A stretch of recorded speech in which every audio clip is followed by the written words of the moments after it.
আগ্রা ফোর্টের ভিতরে আছি আমরা। টিকিট কেটে প্রথম ঢুকি এই কম্পাউন্ডটা পড়বে। অমর সিং গেট দিয়ে ঢুকলে প্রথমে এই কম্পাউন্ডটা পড়বে। এই কম্পাউন্ডে আপনি এই যে একটা প্রাসাদ দেখা যাচ্ছে, বিশাল এক প্রাসাদ। এটা মূলত জাহাঙ্গীর মহল বলা হয়। আকবরের প্রিয় পুত্র জাহাঙ্গীরের জন্য এই মহলটা তৈরি করা হয়েছিল এবং এই মহলটা ছিল এই টোটাল কম্পাউন্ডের সবচেয়ে গুরুত্বপূর্ণ জেনানা মহল। মানে মহিলারা এই কম্পাউন্ডে থাকতো, এই মহলে থাকতো।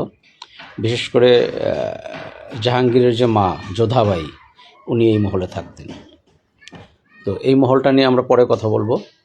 এই যে দেখেন দূরে দেখা যাচ্ছে ওই যে মাথাটা, এটা হলো পাঁচিল। এই টোটাল ফোর্টটাকে ঘিরে 70 ফুট উঁচু এরকম পাঁচিল দিয়ে টোটাল এটা ঘেরা। এবং এই পাঁচিলের পর আছে পরীক্ষা। পরীক্ষা মানে খালের মতো ক্যানেল আর কি, যে ক্যানেলে ওই সময় কুমির থাকতো, যে শত্রুরা যদি পরীক্ষা দিয়ে আসতে চায় তাহলে কুমিরে তাদের মেরে ফেলবে, এরকম আর কি। হ্যাঁ, এই টোটাল ফোর্ট হলো 94 একর জমির উপরে তৈরি এবং 4টা গেট আছে। তবে বর্তমানে দর্শনার্থীদের জন্য শুধুমাত্র অমর সিং গেটটাই খোলা আছে। অমর সিং গেট দিয়ে আপনাদের ঢুকতে হবে। তো যাই হোক, আমার সাথে থাকেন, দেখতে থাকেন। এই আগ্রা ফোর্ট সম্বন্ধে বিভিন্ন তথ্য আমি দিব ভিডিওতে নিয়মিত।